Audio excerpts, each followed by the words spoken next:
This is the United States Cartoon Football League, where cartoons and football have come together since 1981.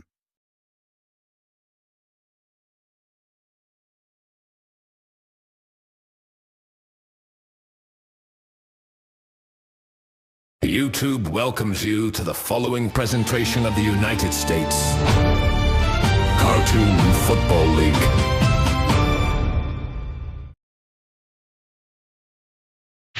Want to get lost with me? I'll give you a Scooby snack. The Krusty Krab is the most perfect place in the universe. You really haven't got any brains at all, have you, son?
Let's get ready to rumble!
And now, the USCFL Network, in association with YouTube, presents the USCFL Postgame Show. Here's once again is Robbie Graham.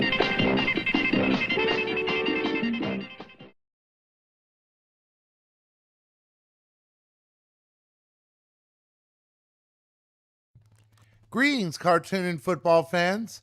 This is Robbie Graham of the USCFL Network bringing you the action and highlights of Week 11 of the USCFL's 45th anniversary season.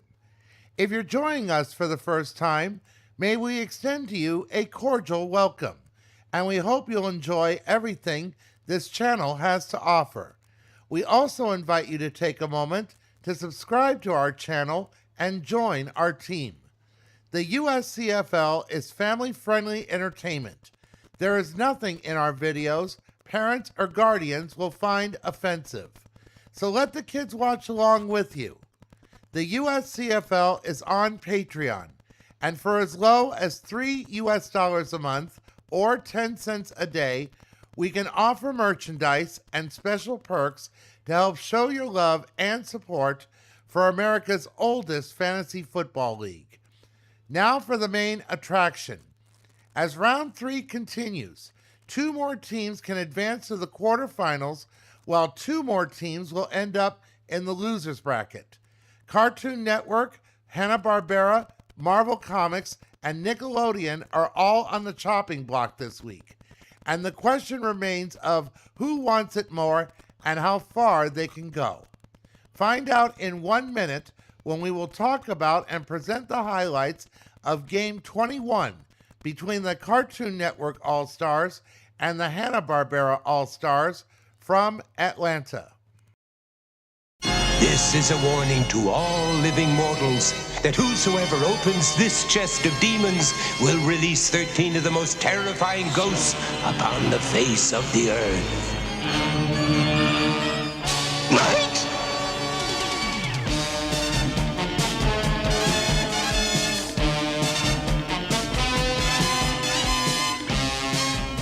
Let's get him, Bogle! I'm with you, Weird! Whoa! Only you can return the demons to the chest. Why us? Because you let them out.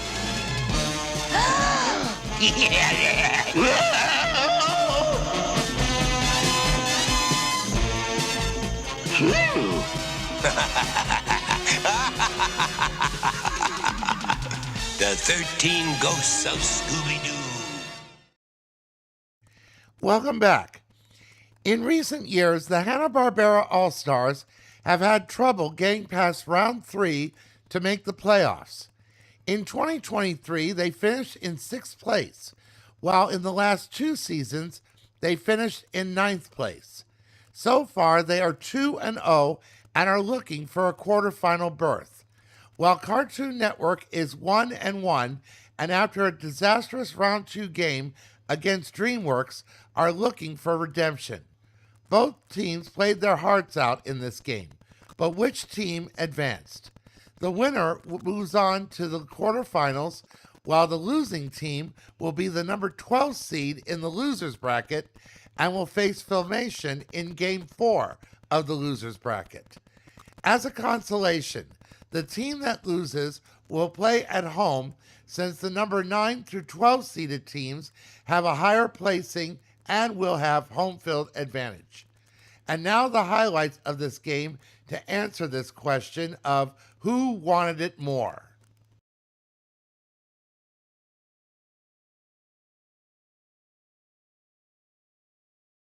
Daphne Blake opened the scoring for Hanna-Barbera with a 38-yard touchdown pass to Scooby-Doo and takes a 7-0 lead on the only score of the first quarter.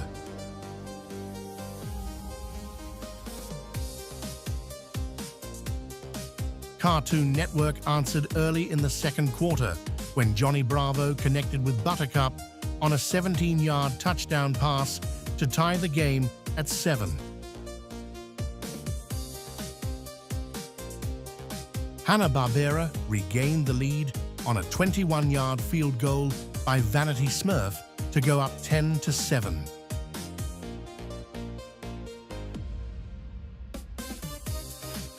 Just before halftime, Vanity Smurf added a 48-yard field goal to give Hanna-Barbera a 13-7 lead at the break.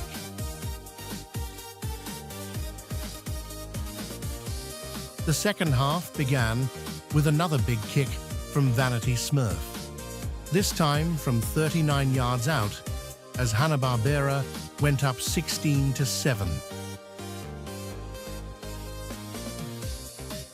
Hanna-Barbera then extended its lead when Daphne Blake scored on an 11-yard touchdown run.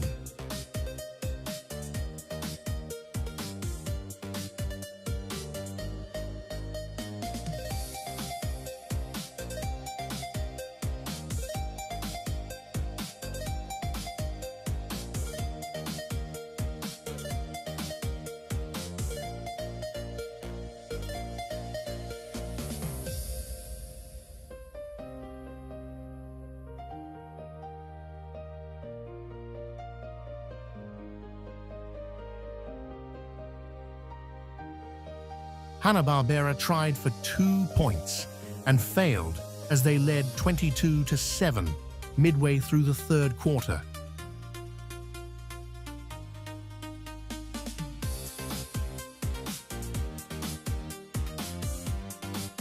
Cartoon Network got back on the board with a 27-yard field goal by Susan Test and trailed 22-10 at the end of the third quarter. Early in the fourth quarter, Cartoon Network's defense made a huge play as reserve linebacker Him of the Powerpuff Girls returned a fumble 10 yards for a touchdown, cutting the deficit to 5 points, 22-17.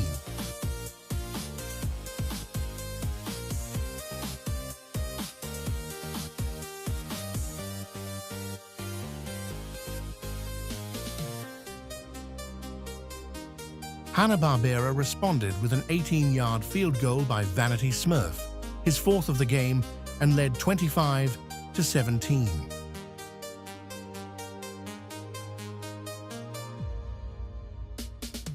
Later, Vanity Smurf added his fifth field goal from 36 yards to push the lead back to 11 points, 28-17.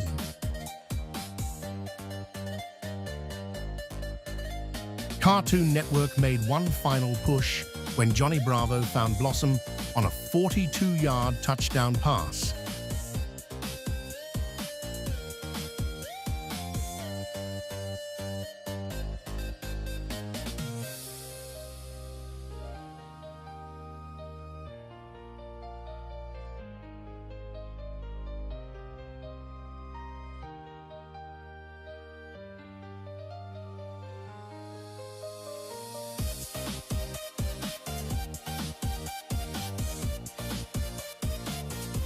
Cartoon Network tried for two and failed as Hanna-Barbera won 28-23 and advances to the quarterfinals. Daphne Blake accounted for 2 touchdowns, Vanity Smurf kicked 5 field goals, and Hanna-Barbera survived a late Cartoon Network rally while Cartoon Network dropped into the losers bracket and will face Filmation in Game 4.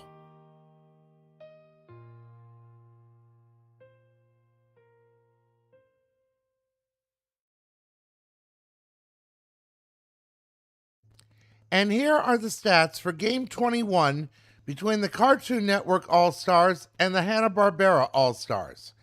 Beginning with Cartoon Network, Johnny Bravo finished 22 of 49 for 247 yards, 2 touchdowns, and 4 interceptions.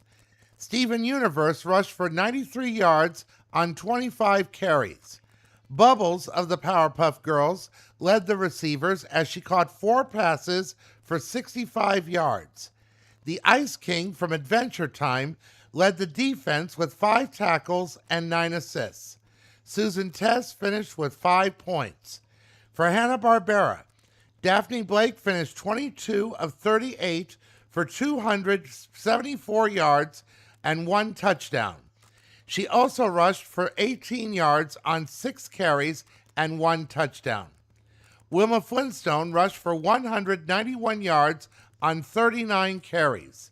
Scooby-Doo led the receivers as he caught 6 passes for 148 yards and 1 touchdown. Dick Dastardly of Wacky Races led the defense with 5 tackles and 3 assists. Judy Jetson, the player of the game, had 3 tackles, 2 assists, and 2 interceptions. Vanity Smurf finished with 16 points.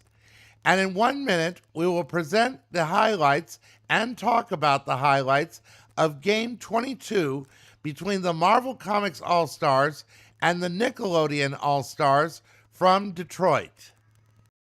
I'm a goofy goober! You're a goofy goober! We're all goofy goobers! Goofy, goofy, goober, goober!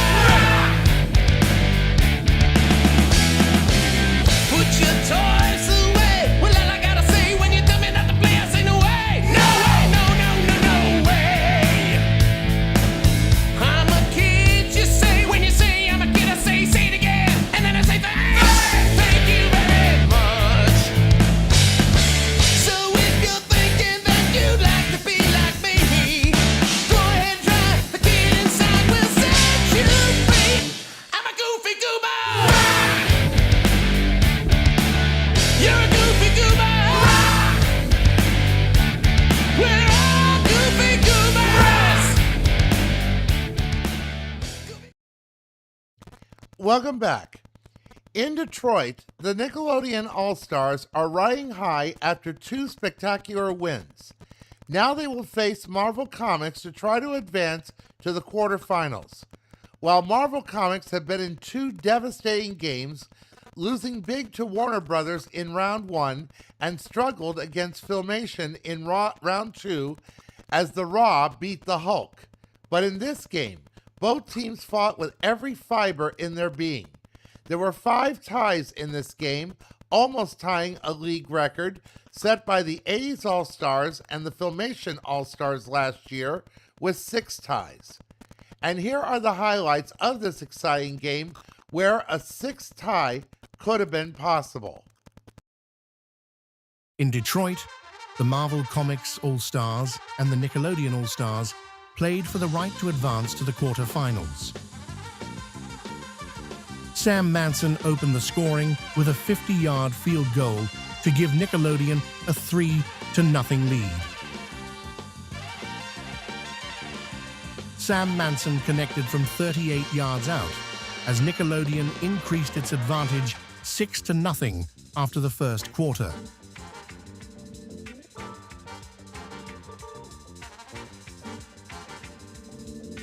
Spider-Woman got Marvel Comics on the board with a 40-yard field goal, cutting the deficit 6-3.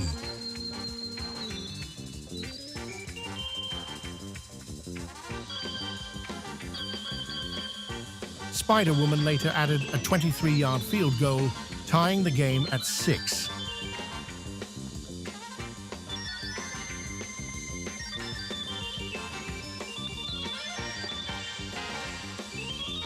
With just over a minute remaining in the first half, Spider-Woman drilled a 51-yard field goal to put Marvel Comics in front 9-6. Nickelodeon answered before halftime as Sam Manson nailed a 42-yard field goal with 9 seconds left, sending the game into the locker room tied at 9. Danny Phantom scored the first touchdown of the afternoon on a 6-yard run, giving Nickelodeon a 16-9 lead.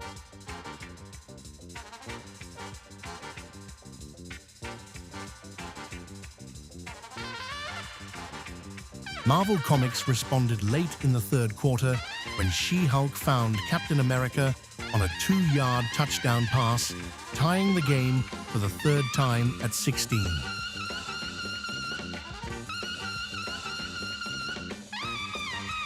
Early in the fourth quarter, Wolverine powered into the end zone on a 6-yard touchdown run as Marvel Comics took a 23-16 lead.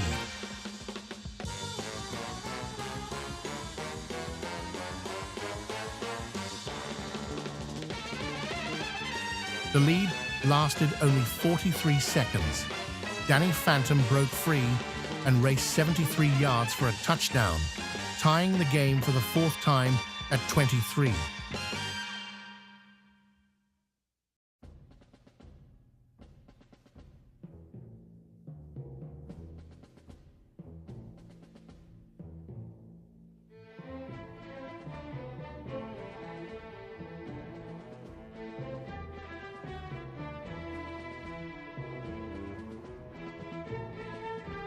Nickelodeon regained the lead when SpongeBob SquarePants connected with Danny Phantom on a 12-yard touchdown pass, making it 30-23.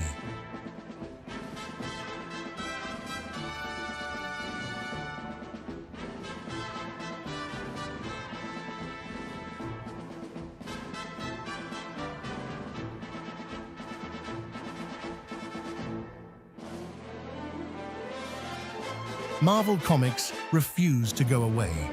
Right at the 2-minute warning, She-Hulk threw a 3-yard touchdown pass to Ant-Man, knotting the score for the 5th time at 30.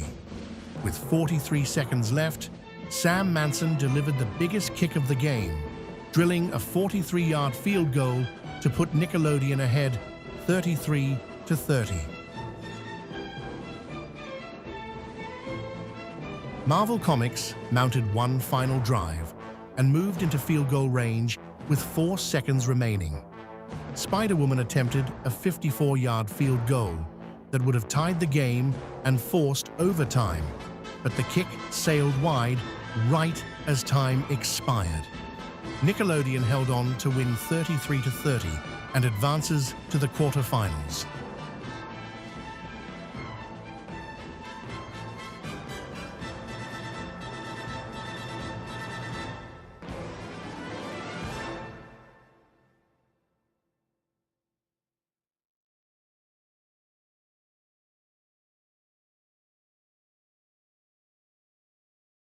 And here are the stats for Game 22 between the Marvel Comics All-Stars and the Nickelodeon All-Stars. Beginning with Marvel Comics, She-Hulk finished 21 of 40 for 286 yards, 2 touchdowns, and 3 interceptions. Wolverine rushed for 154 yards on 38 carries and 1 touchdown. Spider-Man led the receivers as he caught 5 passes for 65 yards.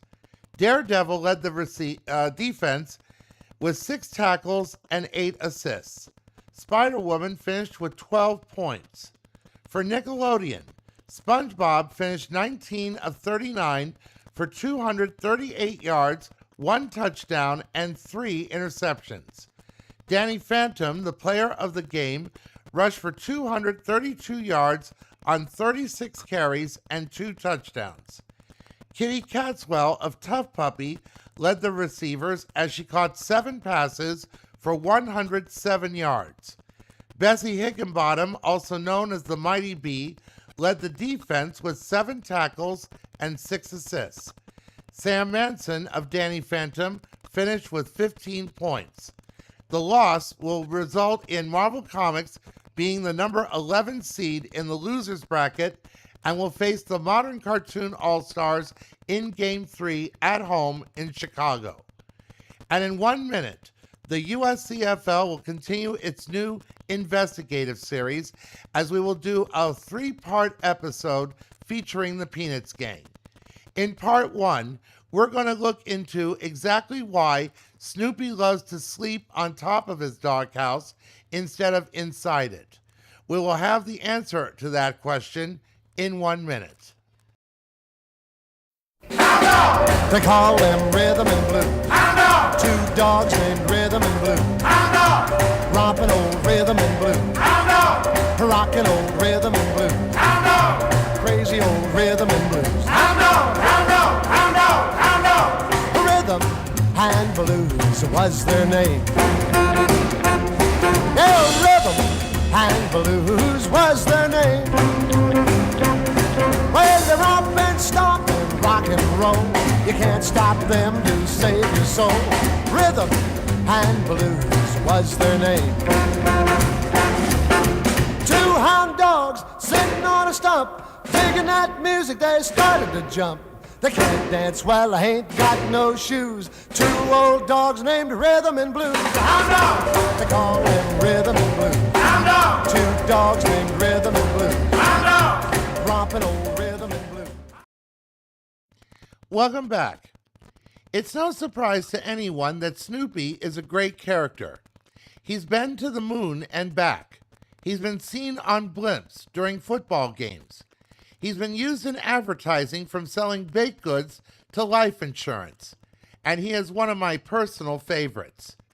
In our new investigative series, we are going to look into why such a great character as Snoopy prefers to sleep on top of his doghouse instead of inside it. And while the doghouse looks flat, in reality, the top of the doghouse is slanted, forming a triangle at the top.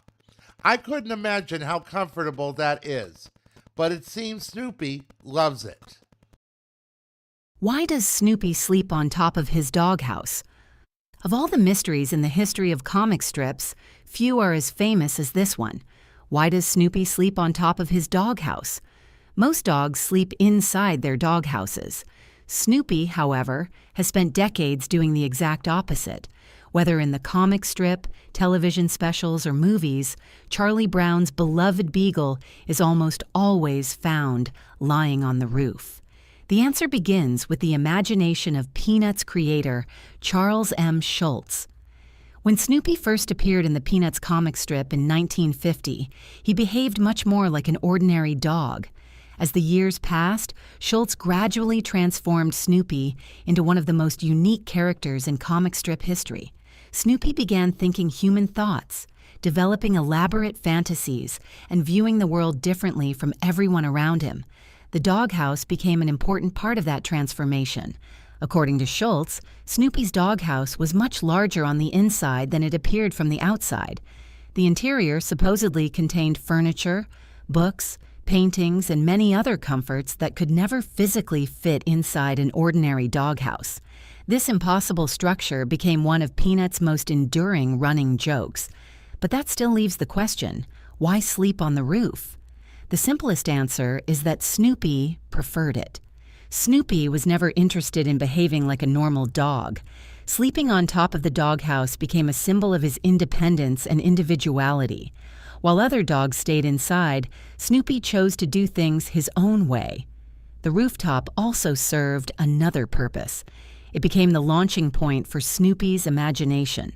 From atop his doghouse, Snoopy could become the World War I flying ace battling the Red Baron. He could become a famous author beginning another novel. He could imagine himself as an attorney, a scout leader, an astronaut, or any number of other characters. The roof provided a stage where Snoopy's fantasies could come to life. There was also a practical reason from an artistic standpoint. Charles Schulz discovered that Snoopy was easier to draw and more expressive when he was sitting or lying on top of the doghouse rather than hidden inside it. Readers could always see his reactions, expressions, and activities. Over time, the image became iconic.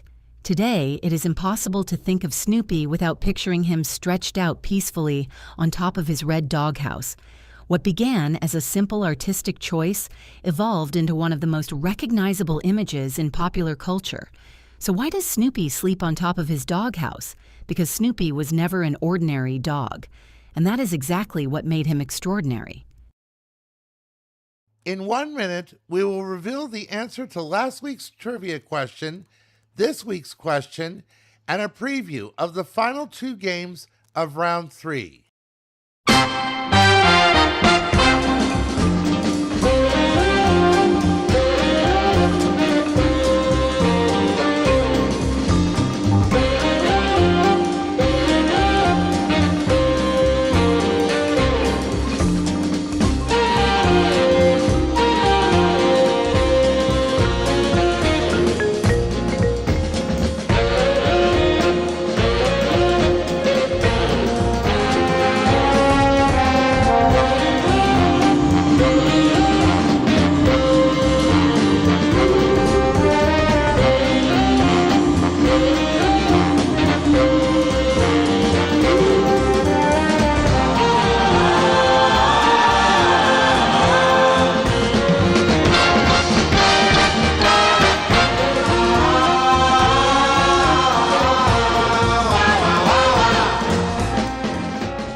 Welcome back. Now for the answer to last week's trivia question. We pointed out that a lot of entities were celebrating milestone anniversaries this year. One well-known anniversary, of course, is America's 250th anniversary. But of the entities listed, which one isn't celebrating a milestone anniversary in 2026? If you guessed Mickey Mouse turns 100, you are correct. That anniversary will come in November 2028 when he will turn 100 to mark the anniversary of his first ever cartoon and the first one with sound, Steamboat Willie. Now for this week's question. The category is I'm Feeling Small. The degree of difficulty is All-Star. Once again, we go to the Cartoon Bible to look into another popular trope. In some cartoons, the main character is shrunk down to size and deals with it for most of the episode. Which character never experienced this? Is the correct answer A, Michelangelo of the Ninja Turtles, B, Fred Flintstone, C, She-Ra, or D, Scooby-Doo? We'll have the answer for you next week. And that will wrap things up for Week 11 of the USCFL's 45th anniversary season. Next week, Round 3 concludes, when we will talk about and present the highlights of Game 23 between the Dick All-Stars and the Warner Brothers All-Stars from Philadelphia, and the highlights of Game 24 between the defending champion 80s All-Stars and Team Canada from Edmonton, along with Part 2 of our investigative segment and trivia question. Which two teams will round out both the quarterfinals and the losers bracket? Find out next week. And until next Sunday, this is Robbie Graham of the USCFL Network wishing you peace. Take care and stay safe.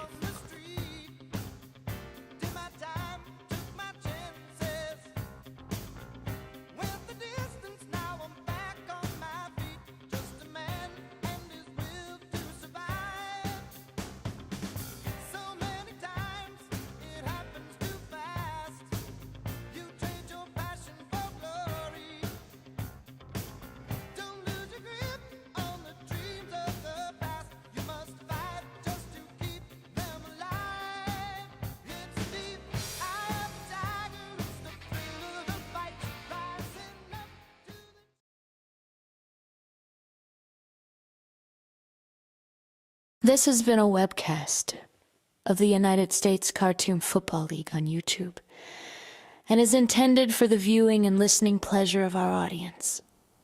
All cartoons seen and music heard are copyrights of their respected owners. They were used for the purpose of entertainment and education, and therefore no breach of copyright laws were intended. This is a copyrighted feature, and any rebroadcast or re-uploading of this webcast without express written permission of the United States Cartoon Football League is prohibited. YouTube thanks you for watching this presentation of the United States Cartoon Football League.